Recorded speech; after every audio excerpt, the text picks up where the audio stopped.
අද මම පාඩමේදී පැහැදිලි කරන්න බලාපොරොත්තු වෙන්නේ නෝට් එකක් ස්ලයිඩ් කරන විදිය. නැත්නම් ස්ලයිඩින් නෝට්ස් කොහොමද අපි ඉගෙන ගන්න කියන කාරණය සම්බන්ධව මේ ස්ලයිඩින් නෝට්ස් හරි වැදගත් ටෙක්නික් එකක්. මේක ගොඩාක් වෙලාවට සරල සංගීතයේ ශාස්ත්‍රීය සංගීතයේ මේ හැම තැනකදීම ඕන වෙනවා. ඒක නිසා මේ ටෙක්නික් එක කොහොමද වාදනය කරන්නේ මේකේ ක්‍රම කිහිපයකට වාදනය කරනවා. ඒ ක්‍රම කිහිපයම කොහොමද වාදනය කරන්න කියලා මම එකින් එක පැහැදිලි කරන්නම්. අපි බලමු මේ ස්ලයිඩ් කරනවා කියන්නේ මොකක්ද කියලා. ස්ලයිඩ් කරනවා කියලා කියන්නේ එක ස්වරයක ඉඳලා තවත් ස්වරයකට හඬ නොකඩවා වාදනය කරන එකට. ඒ කියන්නේ හඬ කැඩෙන්නේ නැතුව ගමන් කරන එක නැත්නම් වාදනය කරන එකට තමයි ස්ලයිඩ් කරනවා කියලා කියන්නේ. අපි මේක උදාහරණත් එක්කම බලමු. G3 string එකේ පස්වෙනි fret එකට අදාළව C note එක වාදනය කරන්න. මේ බලන්න ඕන. right. ඊට පස්සේ මම ගන්නවා G3 string එකේ 7 වෙනි fret එකේ D note එක. එතකොට මම දැනට උදාහරණයක් පෙන්වන්න ගන්නේ C note එකයි D note එකයි. මම මේක වෙනම ස්ලයිඩ් කරන්න නැතුව සාමාන්‍යයෙන් වාදනය කරලා පෙන්වන්න. මේ බලන්න C ඊට පස්සේ D. මේ කාරණේදී බලන්න C note එකත් ස්ට්‍රම් කරා D note එකත් ස්ට්‍රම් කරා. මම බලන්න ආපස්සට C D. එතකොට ස්ලයිඩින් එකේදී වෙන්නේ නැත්නම් ස්ලයිඩ් කරනවා කියලා කියන්නේ මේ C එකේ ඉඳලා හඬ කැඩෙන්නේ නැතුව D note එකට ගමන් කරන එකට තමයි ස්ලයිඩ් කරනවා කියලා කියන්නේ. මේ බලන්න මම දැන් වාදනය කරලා පෙන්නන්න C එකේ ඉඳලා D එකට හඬ කැඩෙන්නේ නැතුව වාදනය කළා. මේ බලන්න ඕන. බලන්න. right. ඒකෙදි බලන්න මේ දෙවෙනි නෝට් එක දකුණු අතෙන් ස්ට්‍රම් කරේ නැහැ. ඒ කියන්නේ C එක වාදනය කළා මෙහෙම ඇදගෙන එනවා. ඇදගෙන ඇවිල්ලා මේ දෙවෙනි නෝට් එක ස්ට්‍රම් කරේ නැහැ. එක ක්‍රමවේදයක් මේ. හරිද? එතකොට ස්ලයිඩ් කරන එක ක්‍රමවේදයක් තමයි පළවෙනි නෝට් එක ස්ට්‍රම් කරලා දෙවෙනි නෝට් එක රින් වෙන්න සලස්වනවා මෙතන ස්ලයිඩ් කරලා. හැබැයි මේකෙදි තියෙන තව කාරණයක් තමයි මේ C නෝට් එකයි D නෝට් එකයි අතර තියෙන තව නෝට් එකක් C sharp එක. එතකොට මේ C sharp එක රින් වෙන්න බෑ මෙහෙම. දැක්කද මේ ඇදගෙන එනකොට මේ ඒ කියන්නේ ඇදගෙන එනවා කියන්නේ C නෝට් එකේ ඉඳලා D නෝට් එකට එන ගමනේදී මේ අතරමැද නෝට් එක රින් වෙන්න බෑ මේ. ඔහොම වෙන්න බෑ. මේක කෙලින්ම C වල ඉඳලා D වලට යන්න ඕන. මේක ප්‍රායෝගිකව වාදනය කළාම තමයි අඳුර ගන්න ඕන. මේක පොතේ ලියන්න බෑ. හරිද? කොළවල කියන්නේ මේ ස්ලයිඩ් කරන ටෙක්නික් එක බටහිර සංගීතයේ ස්වර ප්‍රස්ථාර වල ලියලා තියෙනවා පැහැදිලිව මෙහෙම වාදනය කරන්න කියලා. නමුත් මේ ලංකාවේ අපි ගීත වාදනය කරනකොට මේ ස්ලයිඩින් නෝට්ස් වාදනය කරන එක ප්‍රායෝගිකවම වාදනය කළා තමයි අවබෝධ කරගන්නේ සහ අපේ ලංකාවේ ස්වර ප්‍රස්ථාර වල සමහර ඒවා ලියන්න බෑ. ඒ ලිව්වත් ওই වාදකයෝ ඒ ස්වර ප්‍රස්ථාර කරන්නේදී යම් තියෙන ගැටලු අඩුපාඩු නිසා මේ ක්‍රම අඳුර ගන්න බෑ. නිසා මේවා ගොඩක් අය අපි සාමාන්‍ය එදිනදා වාදකයෝ මේ වහලා අත්දැකීමෙන් තමයි ඉගෙන ගන්න. නමුත් මේවා ලියන්න පුළුවන් බටහිර සංගීතයේ පෙරදිග සංගීතයේ මේ ස්වර ප්‍රස්ථාර ක්‍රමයේ මේ එච්චර දියුණු නෑ මේවා ලියන්න. හරි ඒක නිසා මේ ක්‍රමවේදය අවබෝධ කරගන්න මේක ඔන්ලයින් ක්ලාසස් වලදී මම මේවා ඇදලා ඔක්කොම කරලා පැහැදිලි කරලා පෙන්නනවා. නමුත් YouTube එකේ පාඩම් වල මේව ඔක්කොම දිගහැරලා විස්තර කරන්න මොකද මිනිස්සු බලන්නෙත් නෑ. මම ටෙක්නික් එක පැහැදිලි කරලා දෙන්නම් මෙහෙමයි කියලා. රයිට්. මම කිව්වා C note එකේ ඉඳලා D note එකට එනකොට මේ අතරමැද notes ring වෙන්න බෑ කියලා. මම ආපස්සරයක් වාදනය කරනවා. ඒ වගේම මම කිව්වා මේ C note එක ස්ට්‍රම් කළා D note එක ස්ට්‍රම් කරන්නේ නැහැ මේක ක්‍රමවේදයක්. පැහැදිලිද? right. එතකොට මම දැන් C note එකට මම යොදා මේ කියන්නේ භාවිතා කරේ පළවෙනි ඇඟිල්ලනේ. බැරි වෙලා හරි අපි සංගීත ඛණ්ඩයක් වාදනය කරනකොට අපේ ඇඟිල්ලාවේ C note එකට දෙවෙනි ඇඟිල්ල second finger එක. අපිට පුළුවන් වෙනෝනේ දෙවෙනි ඇඟිල්ලනොත් ඔය ස්ලයිඩින් එක වාදනය කරන්න. මේ බලන්න. ආපස්සට පැහැදිලිද?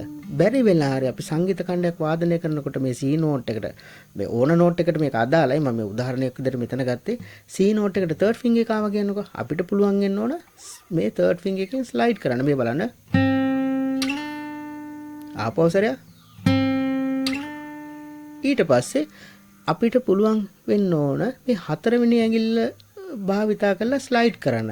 අපි කියමුකෝ අපේ සංගීත ඛණ්ඩයේදී මේ C note එකට ආවේ හතරවෙනි ඇඟිල්ල කියලා. මේ හතරවෙනි ඇඟිල්ලනොත් ස්ලයිඩ් කරන්න පුළුවන් වෙනවා. හැබැයි මේ ටෙක්නික්ස් වාදනය කරනකොට ඇඟිලි මෙහෙම තිබ්බොත් ඕවා නිවැරදිව වාදනය කරන්න බෑ. ෆින්ගර් ටිප්ස් තමයි තියන්න ඕන. මේ බලන්න ඕන. එතකොට තමයි අනිත් ස්ට්‍රින්ග්ස් වල වදින්න නැතුව ගෑවෙන්නේ නැතුව පර්ෆෙක්ට් ටෝන් එකක් එක්ක මේක ඉදිරිපත් කරන්න පුළුවන් වෙන්නේ. ඔන්න එක ක්‍රමවේදයක් අපි ඉගෙන ගත්තා මොකද්ද?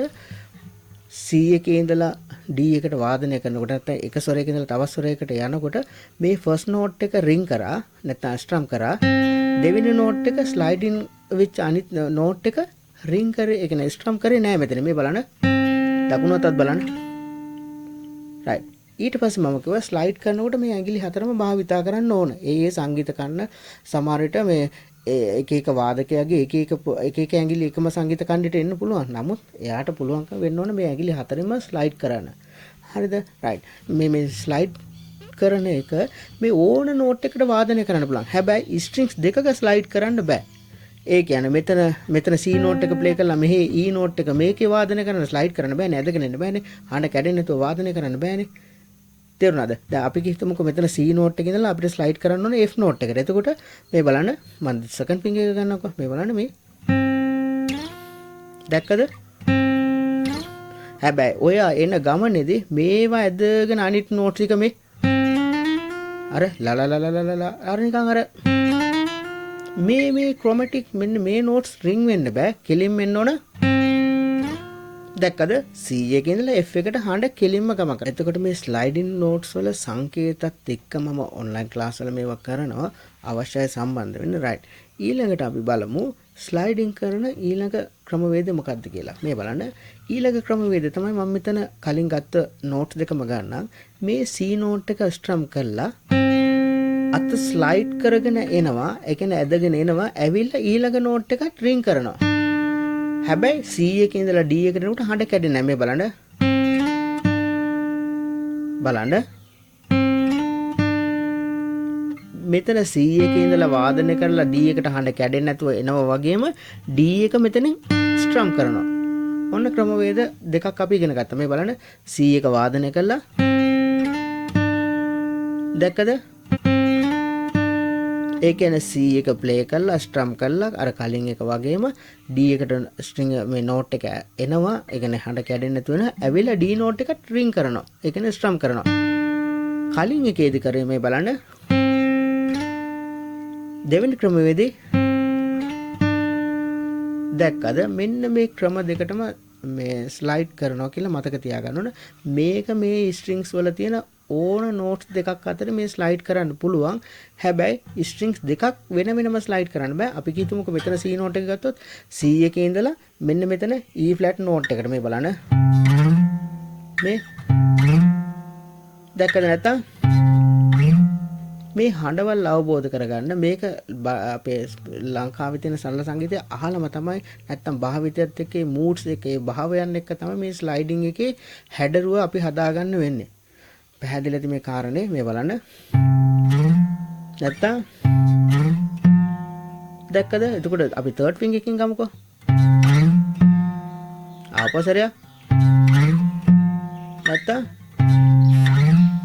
දැක්කද මේ ක්‍රම දෙකටම මම ස්ලයිඩ් කරා. පැහැදිලි ඇති මේ කාරණේ කාට හරි මොන හරි ගැටලු තියෙනවා නම් දුරකථන අංක තියෙනවා ඔන්ලයින් ක්ලාස් එකට සම්බන්ධ වෙන්න පුළුවන්.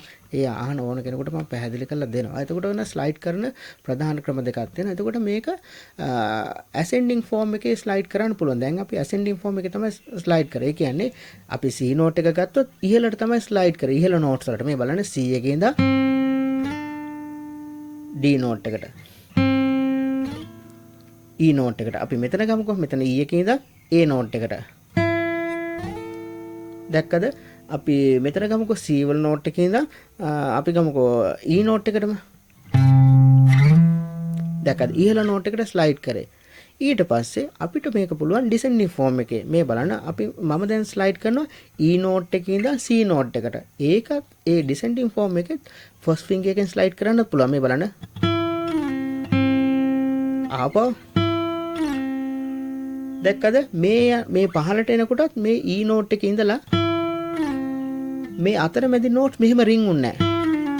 ලා ලා ලා වගේ නිකන් අර chromatic විදියට රින් උන්නේ නැහැ. මේ බලන්න මේක. එතකොට මේක second finger එකකින් third finger එකෙන් fourth finger එකෙන් පැහැදිලිද? ඊට පස්සේ අපි දෙවෙනි විදියට මේක මේ අපි ස්ලයිඩ් කරලා පෙන්නමු. ඒ කියන්නේ දෙවෙනි නෝට් එක රින් කළා. දැක්කද? අපි second finger එකෙන් අරගමු. ඊට පස්සේ third finger එකෙන් ආපස්සට fourth finger එකෙන් ආපස්සට පැහැදිලිද? මම මේ ක්‍රම දෙකම කවල මේ වාදනය කරේ. නමුත් ඔබට තේරෙන්නේ නැති පැහැදිලි වෙන්නේ මේ ස්ලයිඩ් කරනවා කියන්නේ මොකක්ද කියලා. එතකොට ස්ලයිඩ් කරන්න කියන ක්‍රමවේදය අපි අඳුරගත්තා. ඊට පස්සේ ඒ ස්ලයිඩින් එක ඇසෙන්ඩින් ෆෝම් එක ඉගෙන ගත්තා, ඩිසෙන්ඩින් ෆෝම් එක ඉගෙන ගත්තා. ඒ වගේම ස්ලයිඩ් කරන ක්‍රම දෙකක් අපි මෙතනදී සරලව පැහැදිලි කරගත්තා. එතකොට මේ ක්‍රම දෙකවත් අඩුම ගානේ ප්‍රැක්ටිස් කරොත් ලංකාවේ ඒ කියන්නේ අපි වාදනය කරන සරල ගීතයකට මේ ක්‍රම දෙකවත් අඩුම ගානේ ඕන. තව මේකේ තියෙනවා ට්‍රේල් ඔෆ් කියලා මේ ස්ලයිඩ් කරන මේ තව ක්‍රමයක්. එතකොට ඒ ට්‍රේල් ඔෆ් කියන එක ඒවා මම ඉස්සරහට එපිසෝඩ්ස් වලදී මම පැහැදිලි කරා. නැත්නම් මේ පාඩම දිග වෙනවා. එතකොට ස්ලයිඩ් කරනවා කියලා කියන්නේ එක ස්වරයක ඉඳලා තවත් ස්වරයකට හඬ නොකඩවා වාදනය කරන එකට තමයි ස්ලයිඩ් කරනවා කියලා කියන්නේ. ඒක මේ ඕන නෝට් දෙකක් අතර අපිට ස්ලයිඩ් කරන්න පුළුවන්. හැබැයි ස්ලයිඩ් කරනකොට අර ග්ලිසන්ඩෝ විදියට, ඒ කියන්නේ අර නිස්සගෙන එන විදියට මෙහෙම එන්න බෑ. අපි මෙතන ඉඳන් C එකේ ඉඳන් F එකට ප්ලේ කරනවා නම් අර නිකන් අර ළඟ තියෙන අතරමැද නෝට්ස් රින් වෙන්නේ නැතුව මෙන්න මේ නෝට් ස්ලයිඩ් කරන්න ඕන. මෙන්න මේ කාරණේ මතක තියාගන්න. ගැටලු මොන හරි තියෙනවා නම් කියන්න, කමෙන්ට්ස් කරන්න, අවශ්‍ය ඔන්ලයින් ක්ලාස් එකට සම්බන්ධ වෙන්න. මෙන්න මේ විදිහට තමයි ස්ලයිඩ් නෝට්ස් වාදනය කරන්න. මේවා හරි වැදගත්.